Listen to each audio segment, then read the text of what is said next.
Welcome to the BasePath podcast. I'm your host, Dan Guttenplan. Today's guest is a BC senior who has been one of the team's top starting pitchers over the last 2 seasons. Shrewsbury, Massachusetts native John West returned to BC for his final season this spring and has arguably been BC's most consistent pitcher in 2024. John, thanks so much for joining the pod. Hey, thanks so much for having me, guys. It's great. Yeah, you guys are having another good season after a really good one last year. You guys are off to a 17-13 start. Seem to be kind of riding the momentum from last year when you went to, or I guess you went to the NCAA tournament last year. You were in a regional. What's it been like this year to kind of carry over that momentum? Yeah, thank you for saying that. It's been a fun year, right? We came off a really special team last year. With a nice run in the regionals, coming off of a not so great year the year before with I would say kind of the same team. Right. Aside from a couple missing pieces that graduated or went on to get drafted. But we definitely tried to carry the momentum into this year and, hoping we can continue to get back to the tournament this year. Yeah, the big story in New England college baseball was the coaching change at BC in the offseason. Todd Interdonato took over for Coach Cambino, who went to Penn State. I know you were one of a couple of guys who ended up in the transfer portal last summer and ended up coming back to BC. What went into that decision, and what's it been like to get adjusted to a new coach or a new coaching staff, I guess? Yeah, sure thing. I mean, it's always a difficult process for anyone that goes through a coaching change, right? Especially going into your senior year. I'm so happy for Mike Gambino. He's got a great gig down at Penn State, but that was an interesting time. It was around the 3rd, 4th of July. It was a week before the draft, and wasn't exactly sure what my plans for the next year were going to do. I kind of established that even if I had a chance, was thinking about coming back to school, and just wanted to make sure that I knew my options going in. And I entered the portal for about a day. No real intentions of leaving Boston College, truthfully. And actually, the same day that my name got put in, Todd got hired within like the same hour. And so that process was certainly interesting. But my heart was always at BC. Like, this is my home, and these are my brothers that I play with. So, I was very fortunate and blessed that Todd was willing to let me come back here. And Boston College is the best decision I've ever made. So being here with my teammates the next day after Todd got hired and meeting Todd, it was a no-brainer not to leave. What is it like being in the transfer portal for that day? You said it was interesting. Are you hearing from coaches when you're in there, or are you reaching out to coaches, or like, what is that process like? Yeah, sure. It's definitely, it's definitely different for everyone, right? And hypocritically speaking, I'm not sure if I'm a huge fan of the transfer portal situation right now in college baseball. But yeah, it's interesting. For my case, there was some people were reaching out to me, and the truth of the matter is, like I said before, Todd got hired within an hour. So for me, it was, okay, I really appreciate people reaching out to me, but before I make any moves here, I want to speak to Todd, right? BC's my home, like I said. So for me, it was more of a, thank you for reaching out, but let me just speak to Todd first, and we'll go from there. Yeah. How are the coaching styles different for Coach Gambino and Coach Interdonato? I'd say there's some similarities and some differences, right? Very broad answer there. But in terms of organization, they're both very, very disciplined with it. And I would say that Todd has been great so far. This entire season, especially implementing his brand of baseball. But what we found when we went over our tapes from last year and we were talking about adopting this new brand of baseball that he's brought in, is that when we were playing at our best last year, we were kind of doing the same things that he's implemented. It's just a different verbiage. And so it's getting used to the language, it's getting used to, just operating within this new style of baseball, I guess I could say. What is the new style of baseball that you guys are playing? I would say that it's very small ball driven. I guess might not be the best term for it, but I think Todd's known for his base running system that he's implemented at Wofford and has kind of adopted here. And and just executing timely hits, hitters approaches, and then, controlling the running game as a pitching staff and being hard to score on versus hard to hit. Yeah, with an entire staff overhaul at BC, what has it been like for pitchers to kind of adjust to a new program and a new coach?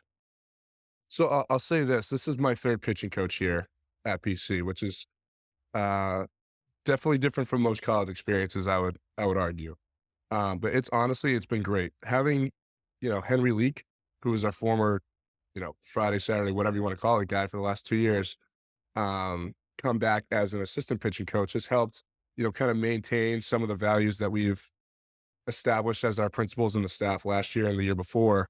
Now mixing with Ryan Force from the Air Force Academy, having those two work together has been outstanding.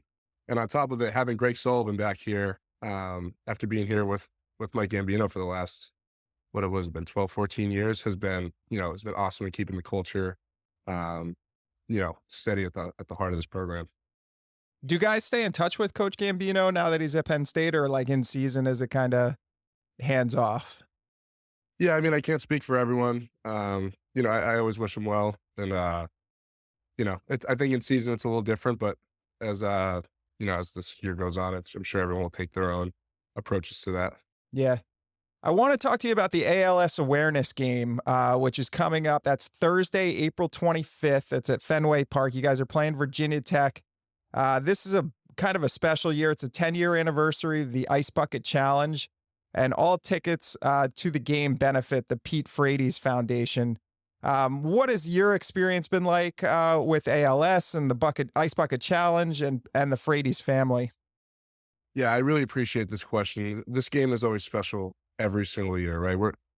Let's start off with this. We're very fortunate to be able to have this game at Fenway Park, and we're thankful to Sam Kennedy and the entire Red Sox organization for what they've done over the last 10 years, including the Ice Bucket Challenge with Pete being at Fenway Park, has just been outstanding. And we're so fortunate for that. But yeah, this is a special year coming up. I mean, 10 years, it's hard to imagine that the Ice Bucket Challenge that surged all over social media 10 years ago was that long ago, right? But yeah, it's a special year. It's a special game. I have a personal connection to ALS, losing my father to it back in 2014. So we're going on to 10 years of that as well. Um, and I've shared this story before with some people, but my father passed out in October of that year, and the Ice Bucket Challenge started in August. Hmm. So as he was kind of dwindling down in his battle with ALS, this surge with Pete Frates to start. I remember the day that I heard about the Ice Bucket Challenge. We were sitting in the living room. My dad and I were watching the news, and I look up from my iPad and I just hear Pete Frates, Boston College baseball captain, immediately sparks my attention. ALS Ice Bucket Challenge. Whoa.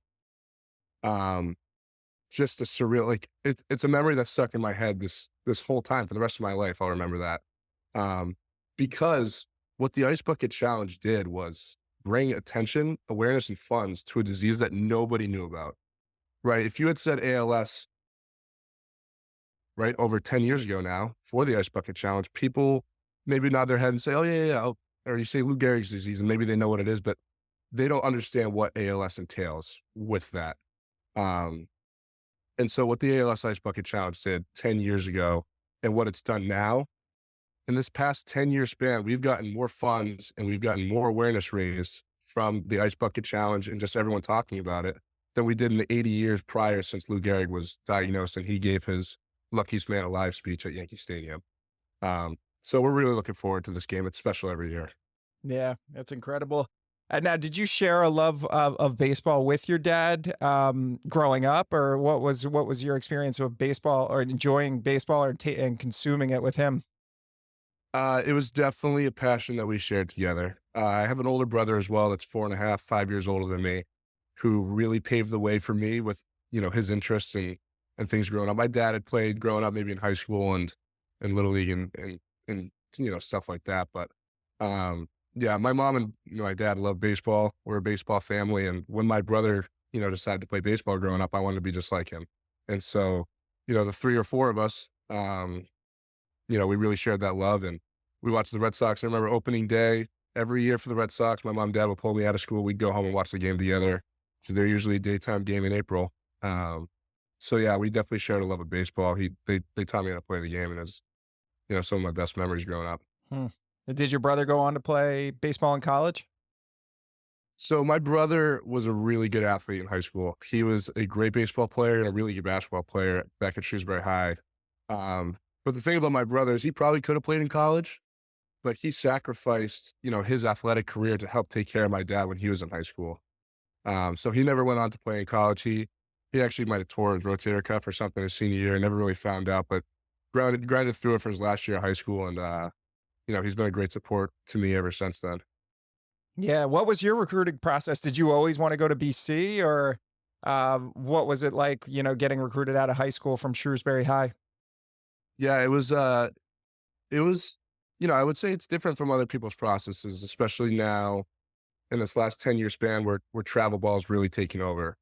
For me, being a local kid, Boston College is, I think it was a lot of local kids' dreams to play baseball or just, attend school at. Um, I got recruited starting the fall/winter of my freshman year of high school. Um, I remember my first phone call was with Greg Sullivan right before one of my basketball games as a freshman. I left warm-ups in my jumpsuit or whatever you want to call it, went out to my car because my high school coach at the time, like, I don't know, the rules have changed since then, but you had to go through someone to talk to a player. And, um, he told me I had to call, and I was like, I'm not going to reschedule it. So I went out to my car and talked to Sully for about 20 minutes uh, right before tip off for a basketball game. We ended up winning and scoring a good amount of points. But uh, yeah, that's how it kickstarted. And then I attended a camp here that following summer after playing a summer full of travel ball. And that summer leading into the fall of my sophomore year, I attended a couple visits here, fell in love with the school, the campus, the location, the academics, the coaching staff and the players that I met, just fell in love with it immediately. So when the offer came along, it was just a no-brainer. Yeah, I want to go back to that ice bucket challenge. Was that something that you participated in, even before you got to BC? Like, was it because you had that connection, obviously, to ALS? Yeah, absolutely. So, like I shared before, what this thing did back in 2014 was just bring so much awareness and attention and funds to this disease. Nationally, everyone wanted to do it, right? You had celebrities, you had political leaders, you had um, just household names doing it across the globe. So it was really special. Everyone wanted to do it. So I actually did my ALS Ice Bucket Challenge without social media, just to have my own video in Cooperstown, um, playing baseball in those tournaments down at Dreams Park and All Star Village with some of my best friends. So that was really, really cool. Wow. And then you mentioned something about travel ball that kind of caught my ear. And I was reading in your bio, so you pitched for Shrewsbury Legion Post 397, which you don't really see on college players' bios anymore. Like you said, it's all NEB or the Nor'easters or some of these other travel programs. What are your thoughts on the evolution of kind of year-round baseball and travel programs and these showcase events that guys seem to be going to more and more in Florida and Georgia? Is it, offering opportunities, or are guys getting injured because they're playing year-round? Like, how do you feel about it? I appreciate this question because I think it comes up a lot now, especially going into the college recruiting process. And, it's a tricky one, right? Because there are such big benefits to both. I've played both. I played travel ball and I played Legion ball. And I'll say this: my Legion ball days are some of my favorite memories playing baseball, but so are my travel ball, right? And it's because of the people you're surrounded with. But there's just different benefits to both, right? I don't want to speak badly on travel ball because I think that the showcases and all these things are really cool for young players to experience. There's a high level of competition that really gets you ready for the next stage of the game. But I will say what stands out about Legion Ball, right, even as its competition has kind of dwindled, um, I guess in the last 10 years, is that you really learn to play for something bigger than yourself. And I think that's something that's lost, aside from maybe playing town ball or high school ball at that young age of developing in baseball is playing for your teammates and something bigger than yourself means a lot, right? When you go into a showcase by yourself and just putting a number on your back, there's a different feel for it, right? There's a lot of pride that gets taken place when you're playing for a Legion team because you're playing for the veterans and people that have served before you that have allowed you to have the freedoms to play this game. Um, and I'm not saying that travel ball doesn't have benefits of playing for something bigger than yourself. It's just a little different. Um, but yeah, I would definitely say that Legion ball was a really good experience for me to learn how to play. And on top of that, you're playing 40, 50 games a summer, right? Now it's not like that in college where you're playing every single day, but you're getting almost a college season in one summer. You're really devoting yourself and getting the reps in. If you're a position guy, like you're getting ground balls and you're seeing pitchers every single day in game. So I think there's an element of that gets lost now in travel ball. And I think there's just a love of the game that comes from playing pure baseball like Legion ball or Little League even. Netting Professionals is proud to be the official netting partner of the Cape Cod League and the New England Collegiate Baseball League. Netting Professionals is in the sports business of improving athletic programs one facility at a time. Netting Professionals designs, fabricates, and installs custom netting, wall padding, windscreen, batting practice equipment, and much more for high schools, colleges, commercial facilities, and stadiums throughout the United States while providing high-quality products and great service to numerous baseball programs throughout the New England area. To learn more and to speak to a Netting Professionals representative today, visit them at nettingpros.com. Remember, when it comes to netting, it's Netting Professionals.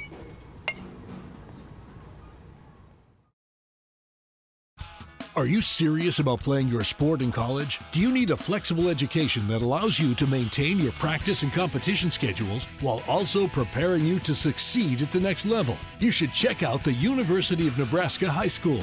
UNHS is accredited and offers more than 100 online courses, including NCAA-approved courses to protect your academic eligibility. Students could earn a UNHS diploma or take a single course for transfer credit. Courses are college prep, self-paced, and available 24/7, 365. Enroll anytime and take up to a year to complete a course. Visit highschool.nebraska.edu today.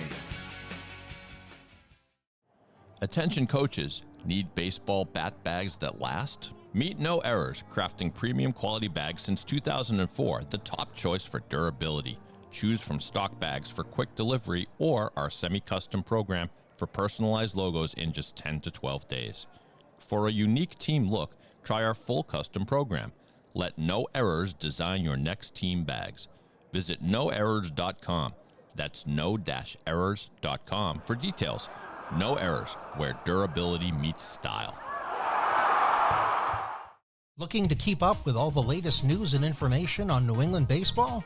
New England Baseball Journal and BaseballJournal.com are the premier resources for information and inspiration on the New England baseball scene.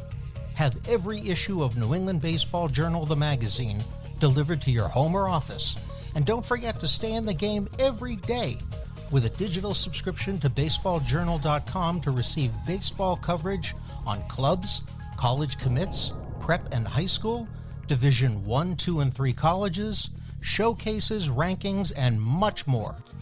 Get in the game and behind the scenes now by going to BaseballJournal.com. Just click on the subscribe button and start the subscription that is right for you today. New England Baseball Journal is a Siemens Media publication. Siemens Media. Inspiring, informative, insightful. I have another big picture baseball question for you because you seem to be pretty thoughtful about this kind of stuff. What do you make now of early season MLB? So many injuries, guys like pitching injuries, guys with UCL tears or, requiring Tommy John surgery. You're a big hard throwing pitcher. Is that something that concerns you, or what do you attribute all the recent injuries to? This is another tricky question. I really appreciate it. I actually just had a conversation about this like 20 minutes ago with a teammate. I think the best take I've seen on it so far has been actually what Justin Verlander said last night or the night before, and what Eric Cressey has recently put out on Twitter there's a dwindling effect here from the major leagues down, right? In the last, 7 years or so, Justin Verlander talked about how major leagues change the balls, trying to get it to be more offensive game. And when that happens, pitchers started to get hit more, and then it becomes more of a approach of trying to get swing and miss, which means you got to train to throw harder. And when that happened, I think, what Justin Verlander was talking about is, okay, in order to spin the ball and throw harder, you have to throw as hard as you can. You have to train that way. And when the major leagues does it, in order to get to the major leagues, you have to do that in college, in the Division I, Division II, whatever level. And then in order to play in college, you got to start doing that in high school. And in order to make your high school team, you got to train differently in Little League and get better. So there's this dwindling effect that I found really interesting in what he had to say. And what Eric Cressy was talking about is when this training happens in high school and 16-year-olds are tearing their UCLs or getting arm injuries in high school and they're getting replacements, by the time that they're debuting at 24, 25, 26, they have 10-year-old ligaments, as they're just starting their major league career. So I think that there's a really interesting path. And, I don't know if it's easy to define it to one thing, right? A lot of guys are talking about the pitch clock and other aspects, but, I think there's a big puzzle, but I'm glad it's being talked about as much as it is right now. I saw Pedro Martinez sends out a tweet, earlier today or last night, and it's important that these things are getting talked about because I think there needs to be a change to keep guys healthy because, it's exciting when a starting pitcher can go 8 innings for those who play baseball, right? Like boring baseball to those who play baseball is usually good baseball, right? A good pitching duel, keeping runners off, keeping runners on base or off the scoring.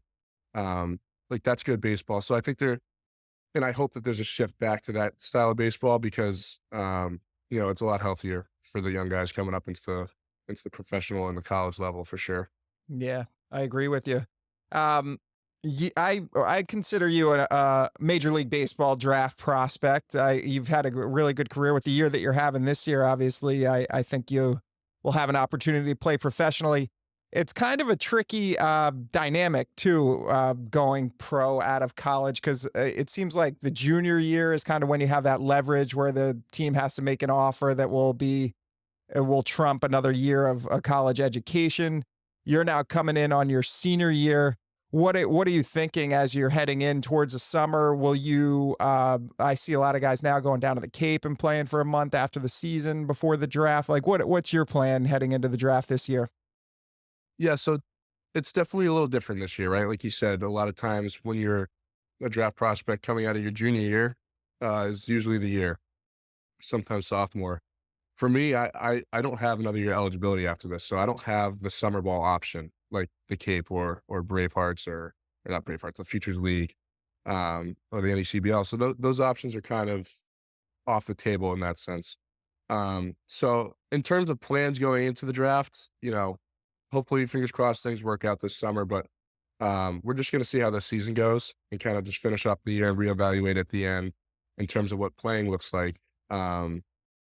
But yeah, I mean, I'm excited and hope for the best for whatever happens this summer. But, just focus on winning right now here and trying to give us the best season we can possibly have.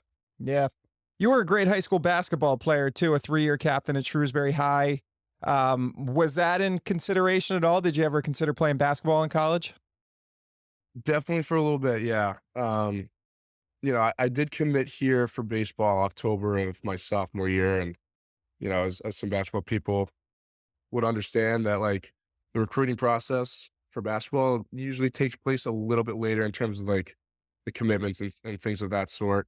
It was definitely something I considered. I played for a team called BABC out of Boston, which was a pretty competitive, I shouldn't say AAU, but Nike EYBL basketball team with were some really good memories. But as my junior year came about, and thing with basketball is it's really big in the summer and the spring when it comes to recruiting and playing in the big tournaments. And that overlap with baseball just didn't really work, especially playing for high school and trying to play Legion ball. So after junior year, I kind of stopped at that, but I wasn't going to stop playing, my senior year. So had a great run senior year. It was something I definitely considered earlier on in high school, but baseball has always been the dream.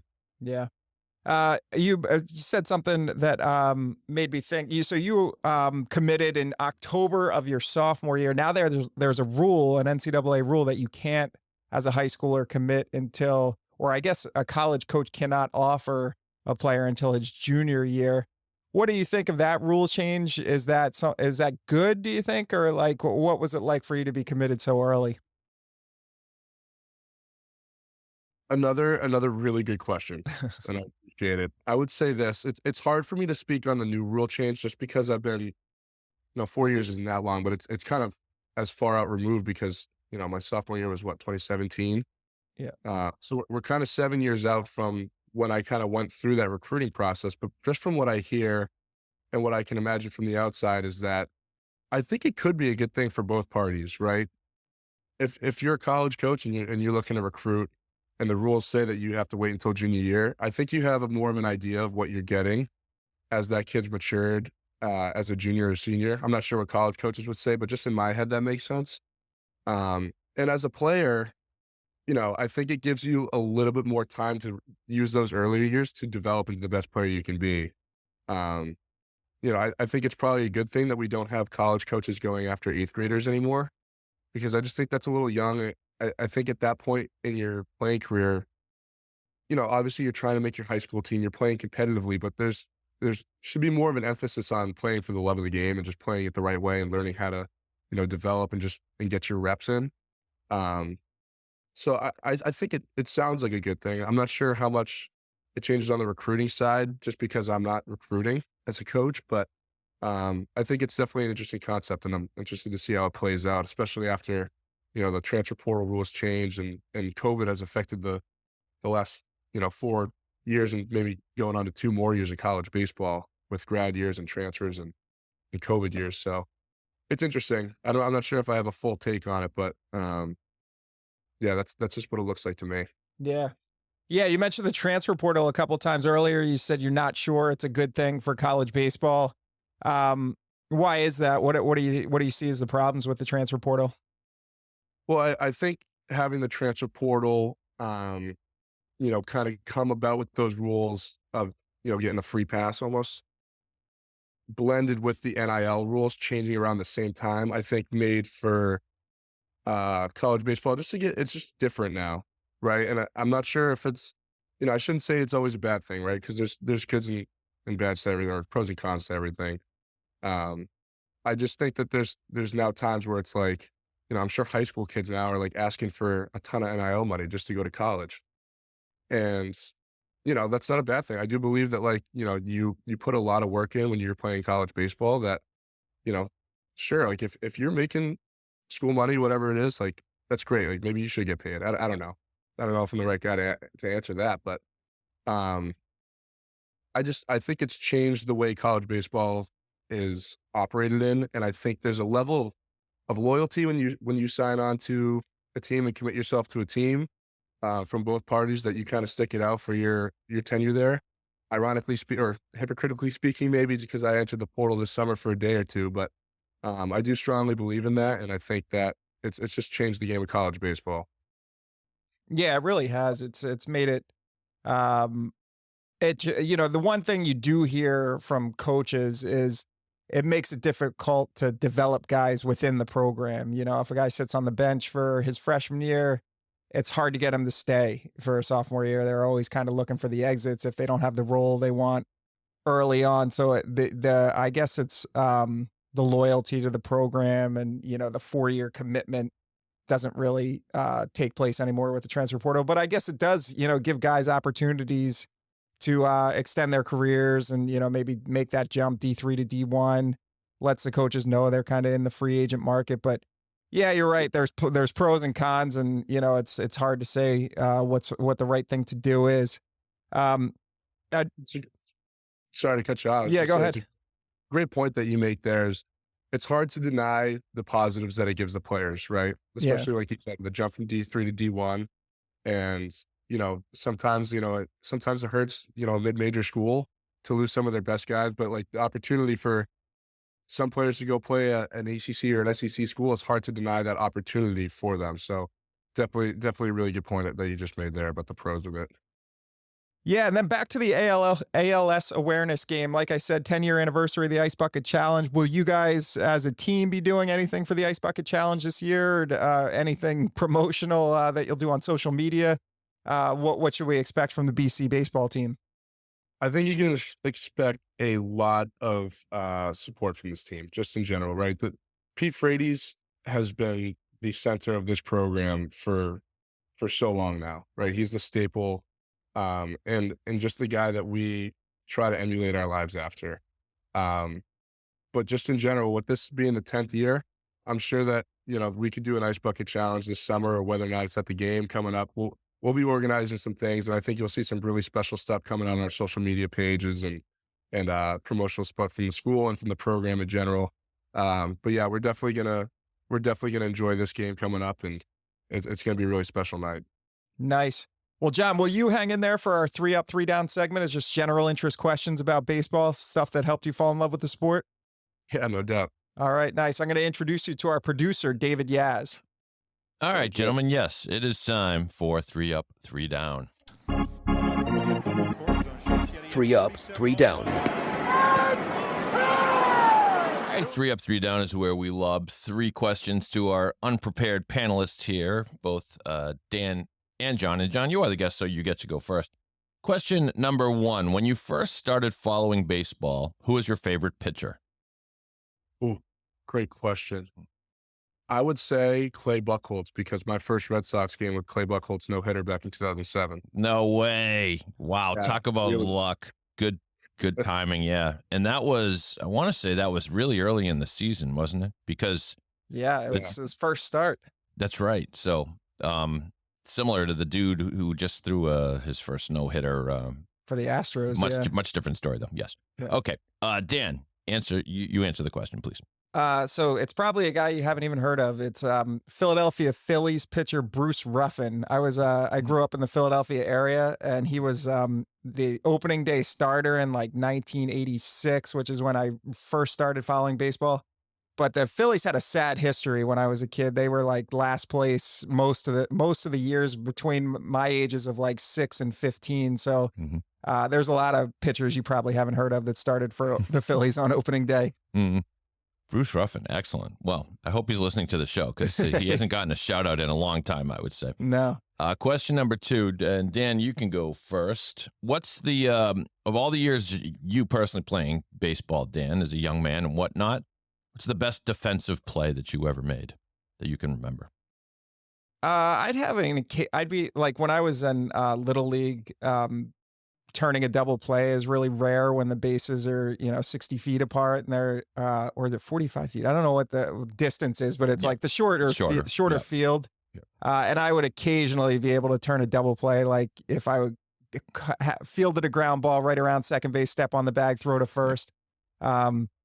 And then you got to hope your first baseman catches it. Right. Yeah. And then once you get older, those plays become a little more common. But yeah, when I was 12, I could make an occasional double play. Spinning the twin. Yep. John, you're still a young man, but as going back all the way to when you started playing, what's the best defensive play you ever recall making? Best defensive play, man. These run pretty thin, being a tall, lanky first baseman back in high school. And honestly, you could maybe argue a catch I made in the ACC tournament last year off a bunt was against Clemson was probably one of the better ones I made in my career. Nice. All the very thin choices to choose from.